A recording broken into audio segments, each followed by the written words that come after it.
et dans le monde entier. Terre aussi chargée de passage des témoins à la tête de l'État béninois démocratique dans des conditions presque toujours paisibles. Ces rencontres, disais-je, doivent être d'un intérêt particulier pour notre institution régionale qu'est la CEDEAO. Il est donc nécessaire de consolider les acquis démocratiques positifs obtenus dans notre région, malgré les turbulences politiques que connaissent actuellement certains de nos États membres, notamment avec la résurgence des coups d'État au Mali, en Guinée et au Burkina Faso. L'autre temps fort de cette cérémonie est l'hommage rendu aux deux mandatures de la Cour constitutionnelle présidée par Feu Concepcia Ouinssou. La remise officielle des études en hommage à la brillante carrière de l'illustre disparu a été ponctuée de bout en bout par des témoignages élogieux. Madame Ouinssou nous a tous honorés. Et comme le bâtonnier Robert Dossou l'a souligné, ce n'est pas parce que c'est elle seule. C'est l'ensemble de la formation ou des formations qu'elle a présidées. Cette double formation qui nous a honorés. Et donc, c'est tout à fait méritoire de s'attarder quelque peu pour rendre hommage à celles et ceux qui sont encore en vie dans cette double formation et à celles et ceux dont elles qui ne sont plus avec nous. Idem pour le père de la Constitution béninoise du 11 décembre 1990. Maurice Glélé Aranzo a été célébré à l'occasion de la remise des prix de thèse édition 2020 et 2021. Le discours d'ouverture de cette double célébration a été prononcé par la vice-présidente de la République, Mariam Tchabi-Talata. Le reportage portait la voix de Marcel Arrossi et vous l'avez remarqué, ce parterre de personnalités présentes à cette célébration du trentenaire de la justice constitutionnelle, des pièces marquantes de la vie politique et institutionnelle du Bénin et de la sous-région. Leur présence n'a pas manqué de réjouir le président de la 6e mandature de la Cour constitutionnelle. Pour Joseph Fifame Djogbenou, c'est un honneur redoutable d'accueillir ces invités de prestige. Suivons ensemble un extrait de son discours. Il y a dans la vie des institutions et celle des êtres humains des honneurs qui sont redoutables, comme il y a des doutes qui sont honorables. Mesdames et messieurs les présidents et membres des juridictions communautaires et nationales, ainsi que des commissions électorales, cette présence traduit une attente certaine qui ne concerne pas seulement l'organisation au plan logistique, mais qui trouve son essence dans la pertinence des sujets dont nous débattrons. Cette présence des anciens apparaît bien plus comme une présidence de l'esprit de nos institutions républicaines, et particulièrement celui qui guide la marche de nos souveraines juridictions. Cet hommage mérité que de célébrer dans le cadre des présentes rencontres deux figures historiques et reconnue de tous. L'une, Feu Concepcia Liliane Denis Ouinssou, à travers la publication des études consacrées à sa double mandature. L'autre, Maurice Glélé Aranzo, à travers la remise du prix de thèse institué en son honneur par la Cour constitutionnelle. Honneur redoutable, surtout que celui qu'inspire la présence des maîtres de l'expertise et de la pensée politique et institutionnelle dans nos États comme dans nos régions. Honneur redoutable, enfin, que celui qui nous habite à vous recevoir, vous, Madame la vice-présidente de la République, et avec vous, Monsieur le Président de l'Assemblée nationale, à travers la commémoration des 30 ans de la justice constitutionnelle au Bénin, nous voudrions en effet célébrer le constitutionnalisme, la démocratie et l'état de droit. Madame la vice-présidente de la République, votre personne et votre parcours traduisent les défis qui nous réunissent en ces lieux. À travers la commémoration des 30 ans de la justice constitutionnelle au Bénin, nous voudrions en effet célébrer le constitutionnalisme, la démocratie et l'état de droit. Votre parcours de femme politique, nourri à la sève du pluralisme politique et de l'égalité des droits entre hommes et femmes, dans ces avancées récentes comme dans ces fragilités, vous légitime à faire avec nous le bilan rigoureux et fixer les perspectives des évolutions démocratiques rendues possibles par la Cour constitutionnelle depuis ses origines de Cour constitutionnelle transitoire présidée entre 1991 et 1993 par Monseigneur Isidore de Souza de vénérée mémoire. Avec ces présidences successives, la Cour constitutionnelle a contribué à ériger l'état de droit en exigence fondatrice et la démocratie en horizon indispensable au complet épanouissement de l'individu et au renforcement de l'État. Le président de la Cour constitutionnelle réjouit donc de la présence d'autant de personnalités de la sous-région. Pour la vice-présidente de la République, l'occasion est propice pour lancer un appel. Mariam Chabi Talata lance un vibrant plaidoyer pour un changement de paradigme dans la façon de penser et de concevoir la démocratie à l'échelle du continent. Elle le martèle, chaque peuple doit puiser dans les spécificités du terroir pour tracer son cheminement. Retour ici sur quelques extraits de son discours d'ouverture.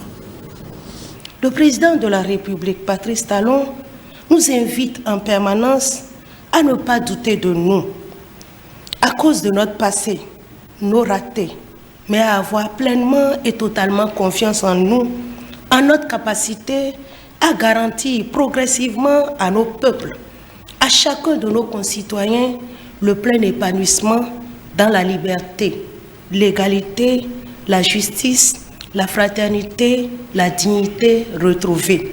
Nous savons, avec l'assaut des partisans d'un candidat sur le temple de la démocratie américaine lors de l'élection présidentielle américaine de 2020, que les contestations, les conflits, les violences électorales, les baisses de forme, les reculs démocratiques ou autres sont des phénomènes humains universels. Rousseau, l'un des théoriciens de la démocratie, conscient des limites de l'homme, n'en est-il pas arrivé à dire que seul un peuple de Dieu peut mettre en œuvre une démocratie absolument parfaite? C'est pourquoi nous saluons ici la démarche du président Joseph Djogbenou, président de la Cour constitutionnelle, dont le mandat, à l'instar de ceux de ses illustres prédécesseurs, est marqué non seulement par une exceptionnelle et abondante œuvre jurisprudentielle, mais aussi et surtout par le souci, la quête du meilleur dans l'échange, les discussions et les débats fructueux entre les institutions. J'attire par la même occasion l'attention des pays de la CEDEAO sur l'intérêt du réseautage des juridictions en charge du contentieux électoral pour le triomphe de l'état de droit en Afrique de l'Ouest. Nous devons donc apprendre à marcher ensemble, affronter et relever ensemble nos défis communs. Pour ce qui est de cette approche holistique de la CEDEAO dans la gestion des questions électorales, je plaide solennellement ici pour qu'on lui associe une approche inclusive, prenant en compte la chefferie traditionnelle de nos différents pays en période électorale à travers la création de hauts conseils ou hauts commissariats des chefs et notables traditionnels pour la paix et la sécurité. En tenant compte de nos identités, nos aspirations ouest-africaines communes, sachons nous aussi cerner l'essentiel de la démocratie pour nous y atteler fermement, résolument. C'est sur cette note d'espoir et d'exhortation que je déclare ouvert les travaux du 30e anniversaire de la justice constitutionnelle et les premières rencontres des hautes juridictions ouest-africaines en charge du contentieux électoral.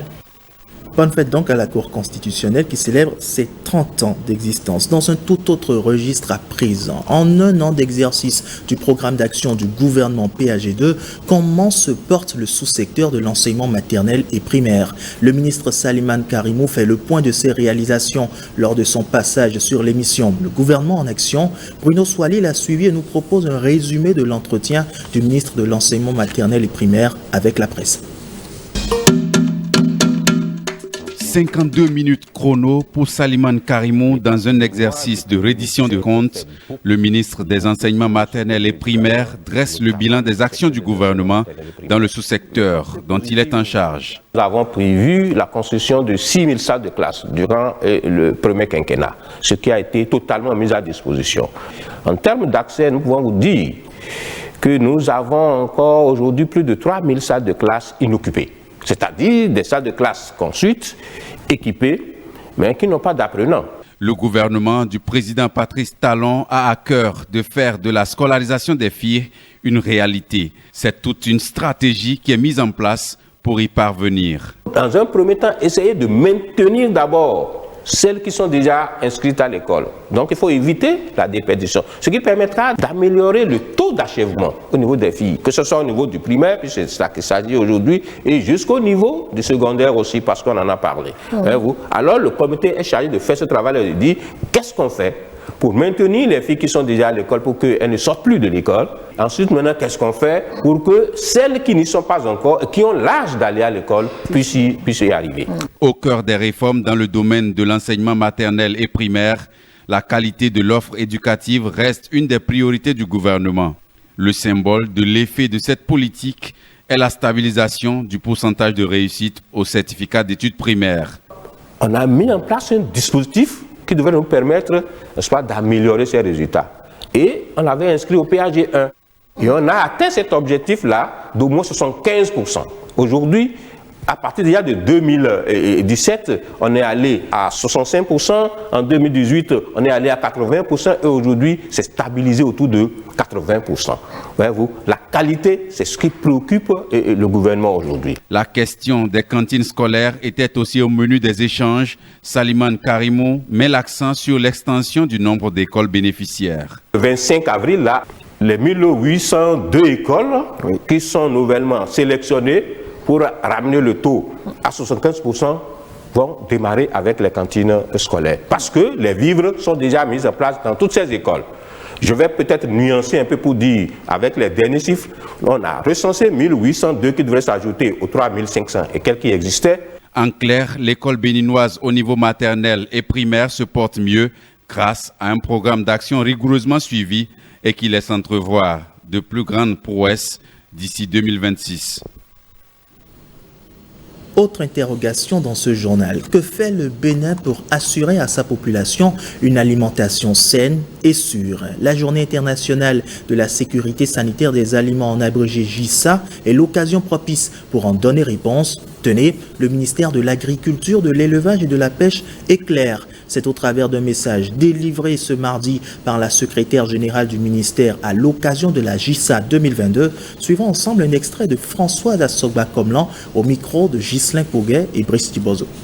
Pour l'année 2022, le thème retenu est des aliments sûrs pour une meilleure santé. Des aliments impropres à la consommation causent plus de 200 maladies, de la diarrhée au cancer. Les maladies diarrhéiques, transmises aussi bien par les aliments que par l'eau, tuent quelques 2,2 millions de personnes par an, dont 1,9 million d'enfants. Ayant pris la mesure de la situation, le Bénin a mené des actions fortes afin d'amoindrir autant que possible les effets néfastes liés à la sécurité sanitaire des aliments. Ainsi, le gouvernement du Bénin, avec à sa tête son Excellence Patrice Athanase Guillaume Talon, président de la République, a fait des réformes pour mieux assurer la santé des consommateurs de produits alimentaires, aussi bien pour les hommes que pour les animaux notamment. C'est le lieu de rappeler la réorganisation et l'opérationnalisation de l'Agence béninoise de sécurité sanitaire des aliments, la responsabilisation de l'ABSSA comme autorité compétente unique en matière de certification sanitaire et de qualité des produits agroalimentaires, le renforcement du cadre réglementaire et législatif, du contrôle des produits, notamment celui des filières phares, ananas, anacarde, karité, soja et miel. La création et l'opérationnalisation des directions départementales de l'agriculture, de l'élevage et de la pêche, DDAEP, pour la prise en charge du contrôle au niveau des départements. Mettons à présent le cap sur le Septentrion. Ils ont rivalisé d'ingéniosité et de finesse pour tirer leur épingle du concours Excellence d'Afra, un concours de la firme pharmaceutique belge d'Afra Pharma, présente depuis 25 ans dans une trentaine de pays en Afrique. Les meilleurs étudiants en médecine dans les catégories communication scientifique ou génie médical et éloquence de la deuxième édition de ce concours ont reçu leur récompense samedi dernier à Parakou. Les détails avec Robinson et Michael Noati. Voici les visages d'excellence révélés au sein des étudiants de la faculté de médecine de Parakou par le concours Excellence d'Afra selon les catégories communication scientifique ou génie médical et éloquence. À cette soirée, les meilleurs en génie médical se sont livrés à des joutes oratoires pour ou contre le thème « En Afrique de l'Ouest, il vaut mieux prévenir les maladies que de chercher à les guérir ». Prévenir les maladies en Afrique occidentale, c'est préserver son économie, c'est lutter contre la pauvreté. Cela me désole de vous l'apprendre, mais la prévention et l'Afrique occidentale n'a pas les moyens de vraiment se offrir. Je remercie les laboratoires d'Afra pour avoir initié ce projet, car ça nous permet d'avoir de nouveaux acquis en matière de connaissances pratiques, de recherche également et de synthèse surtout. Ça nous a permis de découvrir réellement des talents de leadership, des talents de chercheurs en herbe. Franchement, nous sommes comblés et nous pensons que la relève est en train d'être assurée. Plusieurs modèles d'excellence sont reconnus et honorés à cette soirée aux couleurs d'Afra Pharma. Notre engagement à d'Afra Pharma est de porter plus haut les valeurs de la recherche et les valeurs de la qualité au service de la santé des patients. Ma sincère gratitude à nos partenaires, alliés, nos amis d'Afra Pharma qui ont eu cette ingénieuse idée de révéler les talents dormants. Outre le Bénin, Excellence d'Afra s'est déjà étendue dans les facultés de médecine du Togo, de la Côte d'Ivoire, du Cameroun et du Mali. Et du côté de Niki, la deuxième édition du Festival international des films identitaires et solidaires Festifis a connu son épilogue. C'était ce 1er juin, une initiative de l'association Promédia Jeunes en collaboration avec la Direction générale du Fonds des arts et de la culture qui a mis en compétition plusieurs œuvres cinématographiques de réalisateurs venus du monde entier. La cérémonie de remise de prix aux gagnants de cette grande compétition s'est déroulée sous les yeux de Théodore Gandjeko et Dorcas Tito Tchaledji. Félicitations. 128 films au total étaient en compétition, 52 ont été retenus et seuls les 7 meilleurs sont primés. Le prix de la meilleure réalisatrice dénommée Nyonko Guy, le meilleur film africain Biogera et le grand prix du Festifis sont autant de trophées décernés aux réalisateurs de ces grandes œuvres cinématographiques. C'est des professionnels qui ont soumis des films, surtout sur le plan africain et puis sur le plan international. Donc c'était des œuvres de qualité. Heureusement, le jury aussi était composé des professionnels, des gens rigoureux, des gens objectifs qui ont su définir les critères professionnels qu'il faut pour démêler les chevaux. Ce qui nous a permis d'avoir ces 7 lauréats que vous venez de voir. L'originalité des thèmes abordés, la qualité du son, la succession des images sont autant de paramètres qui ont permis d'apprécier la qualité des œuvres. Une deuxième édition, un festival à Niki et on a 128 participations. C'est un record. Ce n'est pas que des Béninois. Des films sont venus du monde entier, des Amériques, de l'Europe, de l'Asie et même de l'Océanie, je vous dis. Et c'est dans ce lot que nous avons trié maintenant les 7 meilleurs. J'avoue que c'est une réussite. C'est donc un pari gagné pour cette deuxième édition du Festival international des films identitaires et solidaires. Le cinéma et le vivre ensemble pacifique étant la thématique retenue pour l'édition 2022 de ce grand rendez-vous cinématographique. Et depuis ce mardi se déroule sur toute l'étendue du territoire national le CEP session de juin 2022 dans la commune de Tchaouro. C'est le collège d'enseignement général de Tchatchou qui abrite le lancement officiel au plan national. 372 candidats y composent dans 11 salles. Le ministre Salimane Karimou a lui-même procédé au lancement de l'examen. Le déroulé du lancement avec Kolawole Boniface Biao. 7h20. Le ministre Salimane Karimou fait son entrée dans le centre du collège d'enseignement général de Tchatchou dans la commune de Tchaouro.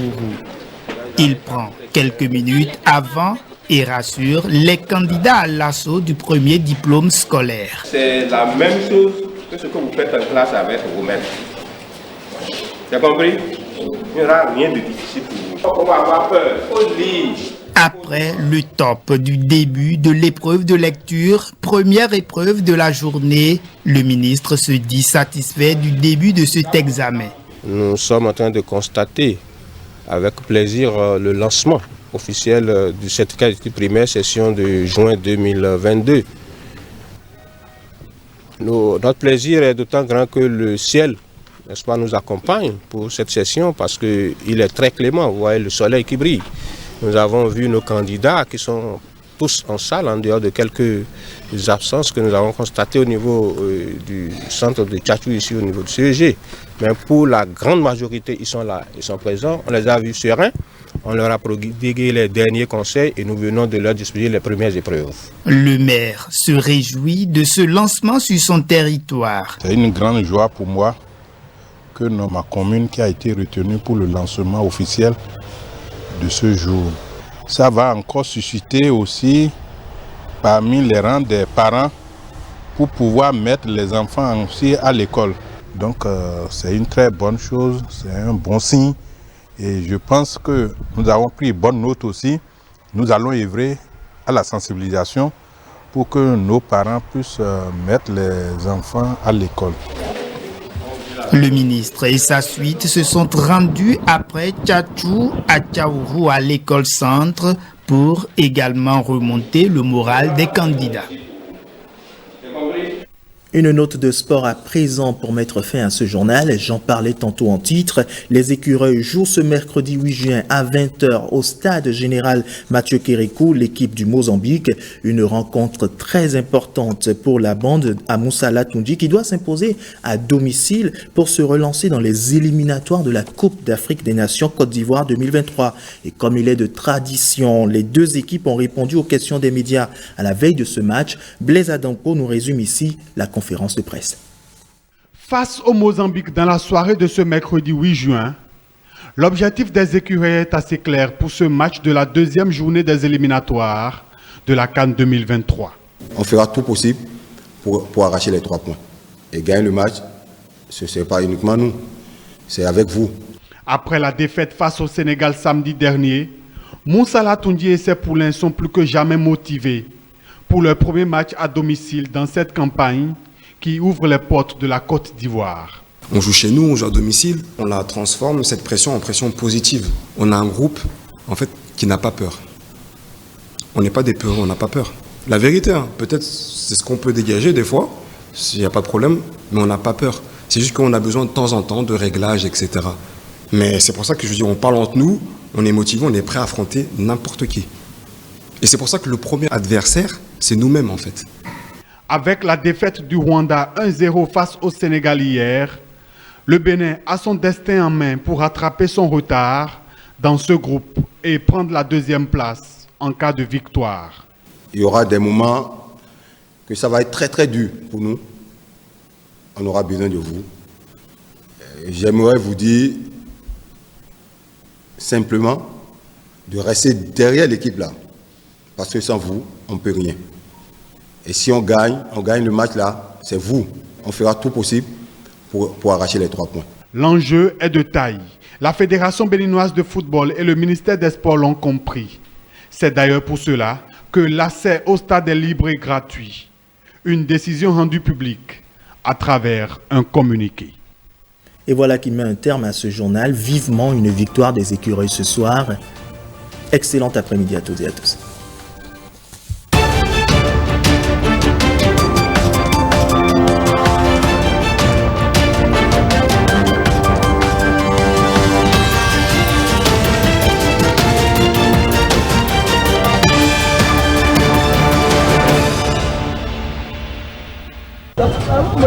Les responsables du programme de développement des infrastructures économiques et marchandes PDM de la SNV et les acteurs de la décentralisation visitent le marché à bétail de Dérassi dans la commune de Kalalé. Nous sommes mercredi, jour d'animation du marché. Ici se côtoient les commerçants de gros et de petits ruminants, des vendeurs de motos, des fripiers et autres marchands de bric-à-brac. Le marché à bétail de Dérassi, créé en 1990, était un petit marché à l'origine. Les ressources issues des ventes atteignaient à peine 300 000 francs CFA par mois. Mais depuis 2017, ce centre marchand dont l'effectif a décuplé génère chaque mercredi un chiffre d'affaires d'au moins 1 500 000 francs CFA. Une prouesse à mettre à l'actif du partenariat entre la Suisse et le Bénin à travers le PDM. Financé à hauteur de 300 millions de francs CFA, le projet a permis la construction et l'aménagement de plusieurs infrastructures marchandes. La spécificité de ce marché, c'est qu'il est construit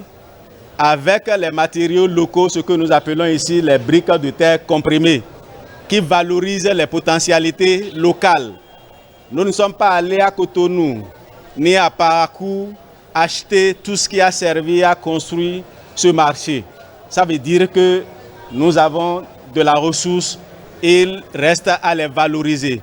Le comité de gestion gère un effectif de plus de 97 collecteurs pour la mobilisation des ressources. Ce marché est en train d'émerger plus et nous souhaitons l'appui encore fort du PDM. Le marché de bétail, nous considérons ça comme le port autonome de Cotonou, qui est notre poumon économique au niveau de la commune de Kalalé. Parce que c'est le marché de bétail, mais toutes les autres activités se retrouvent à travers ce marché-là. C'est pourquoi nous nous réjouissons et nous voudrons saluer ici, remercier la coopération suisse et le programme PDM. Au marché à bétail de Ouenra dans la commune de Niki, la mise en œuvre de la phase 2 du PDM est presque à son terme. L'aménagement du site a été fait en cofinancement entre la coopération suisse et la mairie de Niki pour un montant de 150 millions de francs CFA, dont 50 millions apportés par la mairie. Je crois qu'aujourd'hui, c'est une satisfaction. Je remercie tous ceux qui ont vraiment œuvré pour que ces infrastructures-là soient vraiment réalisées dans la commune. Tout notre espoir, c'était sur PDM. PDM, d'abord par la construction des infrastructures, premièrement, et par le mode de gestion, n'est-ce pas, qu'on va hériter de ce programme. Parce que nous avons des échos de ce que le marché d'Erasi, qui est une référence dans notre zone, procure à cette mairie-là. La dynamisation économique, l'accroissement des capacités de réalisation et de gestion des communes ainsi que la valorisation des matériaux locaux sont entre autres